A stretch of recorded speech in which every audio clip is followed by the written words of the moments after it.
Mari kita bersatu dalam doa, kita berdoa. Bapa, dalam nama Tuhan Yesus, saat ini kami datang padamu membaca firman Tuhan dan mendengarkan urayanya.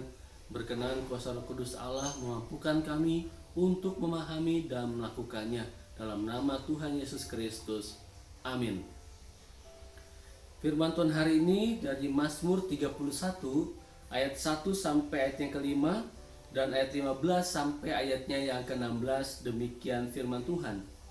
Aman dalam tangan Tuhan. Untuk pemimpin biduan, Mazmur Daud. Padamu Tuhan aku berlindung, janganlah sekali-kali aku mendapat malu. Luputkanlah aku oleh karena keadilan-Mu. Sendengkanlah telingamu kepadaku, bersegeralah melepaskan aku. Jadilah bagiku gunung batu tempat perlindungan, kubu pertahanan untuk menyelamatkan aku.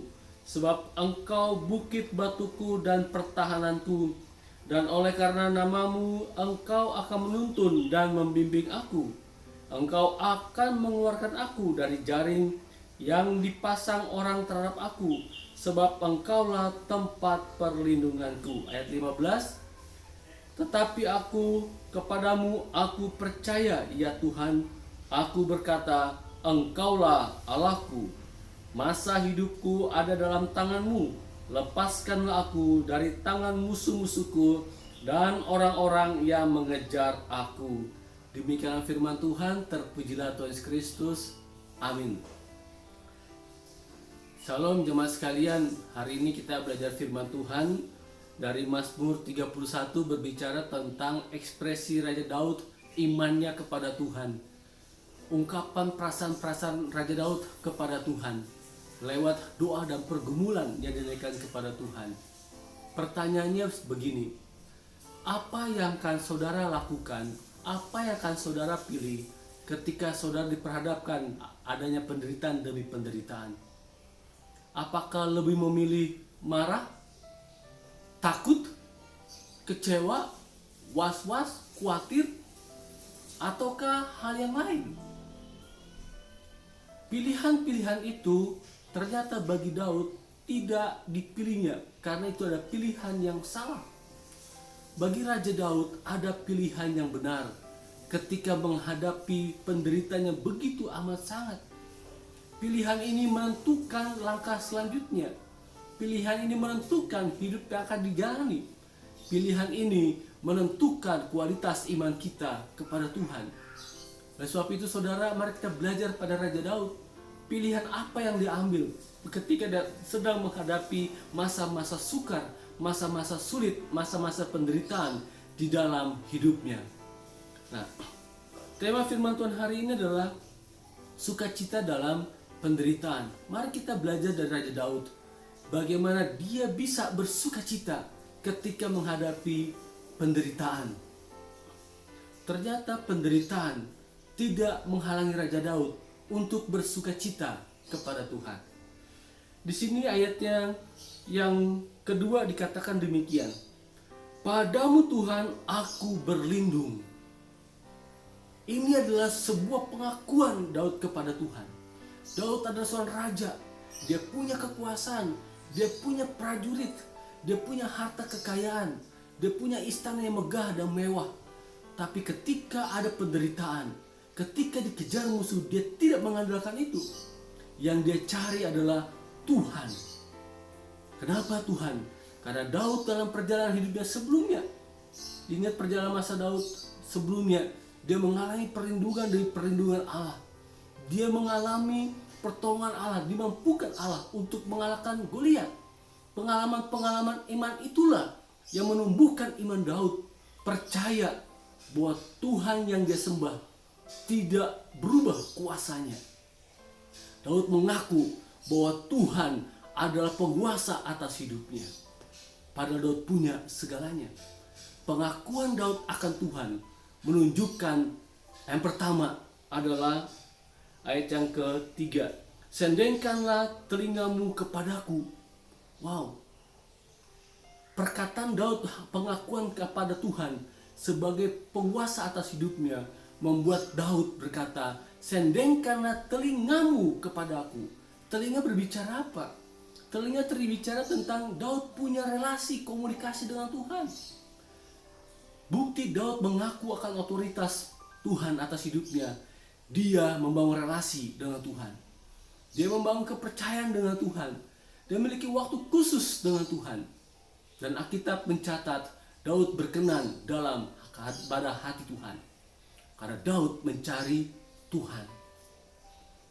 Oleh karena itu saudara, pesannya adalah mari dalam keadaan apapun, rahasia Raja Daud untuk tetap bersuka cita dalam keadaan penderitaan adalah mencari Tuhan. Yang kedua, sendengkanlah telingamu kepadaku. Ini berbicara tentang apa? Berbicara tentang Raja Daud, bagaimana dia rendah hati di hadapan Tuhan. Dia rendah hati, dia punya segalanya, tapi dia tidak mengandalkan semuanya itu. Tapi dia mengandalkan Tuhan. Dan sebuah tindakan kerendahan hati seorang raja. Hidup yang bergantung pada kuasa Tuhan. Karena pengalaman-pengalaman sebelumnya, Daud telah menyaksikan bagaimana kuasa Tuhan membela dirinya. Tuhan berpihak atas hidupnya. Dia mengalami kemenangan demi kemenangan dalam peperangan. Dia mengalami perlindungan demi perlindungan. Semua rentetan peristiwa itu membuat dia kagum kepada Tuhan. Sehingga dia mau bersedia merendahkan hatinya untuk datang kepada Tuhan. Mengandalkan kuasa Tuhan yang ajaib itu. Yang ketiga kita lihat di sini. Ayatnya yang kelima. Dan ayat yang ke-15. Engkau akan mengeluarkan aku dari jaring yang dipasang orang terhadap aku, sebab engkaulah tempat perlindunganku. Tetapi aku kepadamu, aku percaya ya Tuhan. Yang ketiga adalah Daud percaya akan kuasa Tuhan. Daud percaya akan kuasa nama Tuhan. Itu yang membuat dia tetap bersuka cita dalam penderitaan, karena dia percaya dengan kuasa Tuhan. Dia mempercayakan hidupnya kepada Tuhan. Dia percaya bahwa Tuhan tidak pernah salah atas hidupnya. Dia percaya bahwa Tuhan hadir di masa-masa sulitnya. Dan itu sudah terbukti di masa-masa sebelumnya, bagaimana Tuhan hadir menjawab setiap kesesakan demi kesesakan Raja Daud. Saudaraku yang dikasihi Tuhan Kristus, kita sehari-hari ini sedang menghadapi masa-masa pandemi. Raja Daud menghadapi musuhnya kelihatan. Kalau kita menghadapi musuh virus corona, dia tidak kelihatan. Kita bersyukur ada di wilayah ini. Kita bersyukur ada dalam sejarah ini, di mana kita ada dalam sebuah sejarah di mana masa-masa pandemi yang menuntut kita untuk membuktikan iman kita, percaya kita kepada Tuhan, yang menuntut kita akan pengakuan kita kepada Tuhan yang berkuasa tunggal atas hidup kita. Situasi seperti ini menuntut kita untuk kita merendahkan hati, merendahkan diri, hidup bergantung pada kasih karunia Allah, pada kemurahan Allah, pada belas kasihan Allah. Di situasi seperti ini membuat kita dituntut untuk membangun keintiman, keakraban, kedekatan dengan Tuhan. Dan kita bersyukur saudara ada di situasi seperti ini. Rasa syukur kita, rasa sukacita kita tidak boleh sama dengan sukacita orang di luar Kristus. Orang bersukacita ketika mereka terima gaji, tidak salah akan hal itu. Orang bersukacita ketika mereka dijawab dua-duanya, tidak salah akan hal itu. Mereka bersukacita ketika apa yang mereka perjuangkan berhasil, tidak ada yang salah di area itu.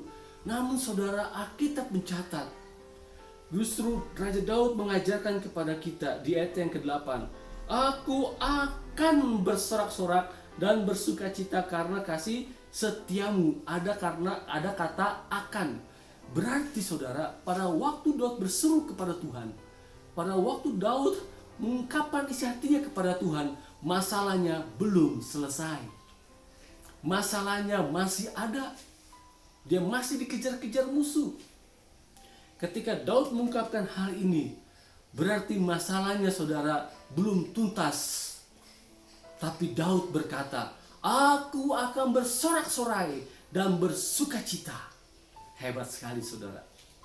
Kualitas iman Daud, kualitas hidup Daud ditunjukkan dari hal ini. Orang yang semakin dekat dengan Tuhan, saya percaya imannya semakin kuat. Orang yang bangun keintiman dengan Tuhan, saya percaya saudara, dia tidak mudah goyah, tapi dia tetap mempercayakan hidupnya kepada Tuhan. Saya percaya orang yang hidupnya bergantung sama Tuhan, dia akan menyerahkan totalitas hidupnya. Dia akan menyerahkan perasaan-perasaan takut, khawatir, resah, cemas dan seterusnya. Dia serahkan kepada Tuhan dengan ucapan syukur. Sebab dia tahu Tuhan tidak meninggalkan dirinya. Tuhan tidak menjauh dari diri kita. Tuhan menyertai umatnya. Amin. Itulah sebabnya saudara, kita belajar untuk tetap bersukacita, senantiasa bersyukur, bersukacita senantiasa dalam segala hal, karena kita punya Tuhan yang hidup. Saudaraku yang dikasihi Tuhan Yesus Kristus, ayat 8b ini menarik. Bersukacita karena kasih setiamu, sebab engkau telah menilik sengsaraku, sebab engkau telah memperhatikan kesesakan jiwaku. Ternyata Raja Daud bersukacita tidak hanya karena 3 hal yang saya sampaikan di depan, tapi Daud bersukacita karena kasih setia Tuhan pertama, yang kedua karena Tuhan menilik Daud. Saya teringat ketika beberapa kali saya kunjungan ke jemaat yang dirawat di rumah sakit. Saya berkata kepada jemaat itu, maaf Pak, maaf Ibu, saya datang tidak bawa buah tangan. Saya datang seperti ini saja. Kata jemaat itu adalah, Pak Pendeta, terima kasih. Pak Pendeta datang saja sudah berdoa, kami bersyukur dan terima kasih. Saya ingat saudara.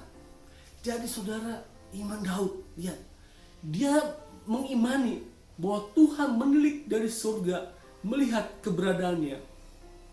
Daud percaya bahwa Tuhan memperhatikan kesesakannya.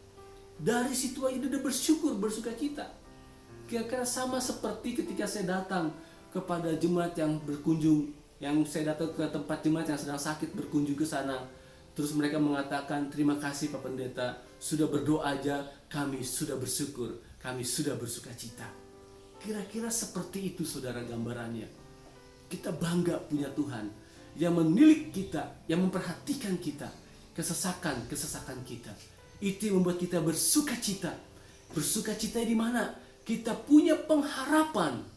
Apa yang kita imani, cepat atau lambat, Tuhan menggenapinya. Tuhan menjawabnya. Karena Tuhan adalah Tuhan yang penuh dengan kasih setia. Amin. Itulah sebabnya saudara, dalam menghadapi masa-masa seperti ini, jangan takut. Bangkitkan iman kita. Tetap semangat saudara. Tetap semangat di sini bukan karena apa yang dikatakan motivator. Tetap semangat, tetap semangat. Tetap semangat di sini saudara. Orang lagi lemas, orang lagi capek, lelah, kemudian mengatakan pada dirinya tetap semangat, tetap semangat. Itu namanya dia sedang membangun sugesti terhadap dirinya sendiri. Bukan itu yang dimaksud tetap semangat saudara. Tetap semangat yang dimaksud adalah saudara, kita terhubung sama Tuhan. Kita terhubung dengan pengharapan, penantian akan penggenapan janji Tuhan akan hidup kita, pergumulan kita. Itulah yang membuat kita tetap semangat menjalani hidup dalam kepastian iman. Karena di ujung sana, di ujung masalah, Tuhan sedang menanti-nantikan kita keluar sebagai pemenang. Tuhan sedang menanti-nantikan kita untuk memberikan mahkota kemuliaan, tanda kepada kita, tanda kemenangan, bahwa saudara dan saya bisa melewati masa-masa sulit, masa-masa sukar, karena iman pengharapan yang diserahkan kepada Tuhan. Hebat sekali saudara. Oleh karena itu saudara, bersukacitalah. Mari sama-sama katakan dengan saya, bersukacitalah, bersukacitalah. Amin. Di ayat yang ke-15 dan 16 dikatakan begini, tetapi aku kepadamu aku percaya ya Tuhan. Aku berkata, Engkaulah Allahku. Masa hidupku ada dalam tanganmu. Lepaskanlah aku dari tangan musuh-musuhku dan orang-orang yang mengejar aku. Daud sadar bahwa masa hidupnya adalah milik Tuhan. Oleh karena itu dia serahkan semuanya kepada Tuhan. Karena pengakuan dia ditunjukkan dengan tindakannya, yaitu dia menyerahkan masa hidupnya kepada Tuhan. Oleh karena itu saudara, mari serahkan masa hidup kita kepada Tuhan. Kita masih melewati hari-hari ini. Kita masih mengikuti masa-masa isolasi, masa-masa lockdown saudara. Mari jalan hari-hari ini, masa-masa hidup kita. Karena buah dari pengakuan iman kita kepada Tuhan.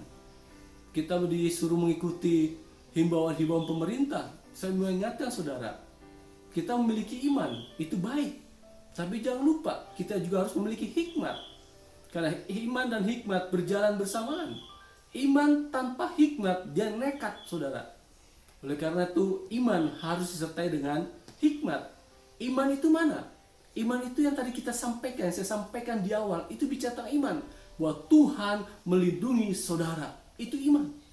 Namun hikmatnya saudara, saya percaya beberapa kali disampaikan melalui khotbah-khotbah, bahwa Tuhan juga bisa bekerja melalui pemerintah yang punya otoritas, yang punya fasilitas, yang punya pengetahuan, untuk memberitahukan kepada kita cara kita tercegah tidak terkena dari virus corona ini.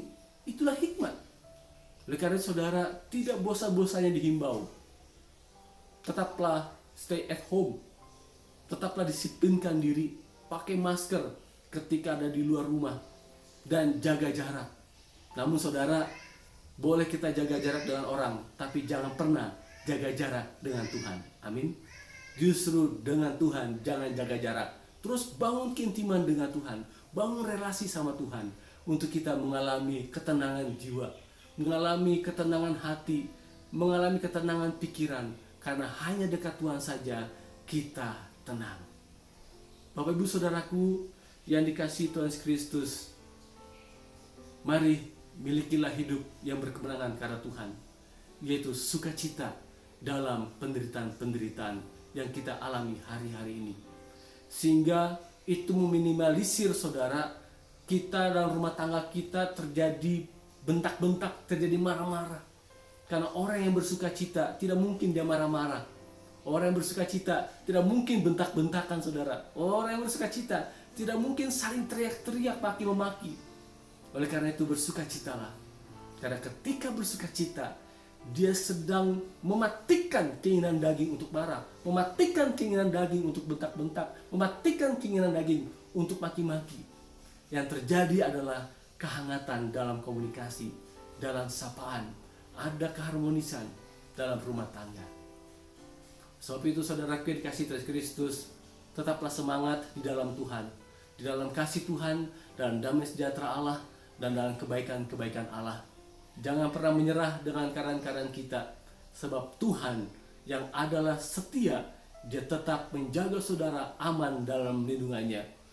Perlindungan Allah tidak hanya masa-masa hidup kita saat ini, tapi perlindungan Allah bersifat kekal. Bahkan Alkitab mencatat ketika kita dipanggil oleh Tuhan, Tuhan datang mengawal kita masuk ke dalam surganya. Jadi teruslah percaya kepada Yesus sebagai Tuhan dan Juru Selamat. Teruslah berharap kepadanya. Nantikanlah pertolongan daripadanya. Ini karakter Daud ini adalah karakter Kristus. Ketika Kristus mengalami penderitaan dia di atas kayu salib saudara. Bahkan saya sempat mengatakan, Eloi Eloi lama sabachthani, Allahku Allahku mengapa engkau meninggalkan aku. Tapi Yesus tetap menjalani semuanya itu dalam sukacita. Dan Yesus berkata, sekiranya mungkin biar cawan ini berlalu daripada aku, tapi bukan kehendakku yang jadi, tapi kehendakmu lah yang jadi. Itu bukti penyerahan Yesus kepada Bapa di sorga. Yesus mengakui Bapa di sorga adalah Bapanya. Dia tunduk kepada perintah-perintah Bapa. Yesus punya hubungan intim dengan Bapa di sorga. Yesus merendahkan hatinya untuk takluk mengerjakan perintah-perintah Bapa di sorga. Yesus saudara, dia terus-menerus mencari wajah Bapanya. Dalam iman dan pengharapannya, Yesus percaya ketika dia mati, dia akan bangkit pada hari yang ketiga. Jadi apa yang dilakukan Daud adalah karakter Kristus, saudara. Jadi ingin serupa dengan Kristus, teruslah belajar pada Kristus. Bagaimana Kristus hidup dari tengah-tengah krisis, Kristus tetap bersuka cita. Kristus tetap ada damai sejahtera. Sehingga dia bisa menyelesaikan tugas misi dari kerajaan Allah yang begitu berat. Dia bisa kerjakan, jalani semuanya itu. Karena ada sukacita dalam dirinya. Karena ada pengharapan bahwa Bapa di sorga pasti membangkitkan dia pada hari yang ketiga. Inilah yang membuat kita tetap bersuka cita. Ada pengharapan demi pengharapan yang ditujukan kepada Bapa di sorga. Orang yang paling malang sedunia adalah ketika dia tidak punya pengharapan. Tapi orang yang bersuka cita, dia hidup berpengharapan kepada Tuhan.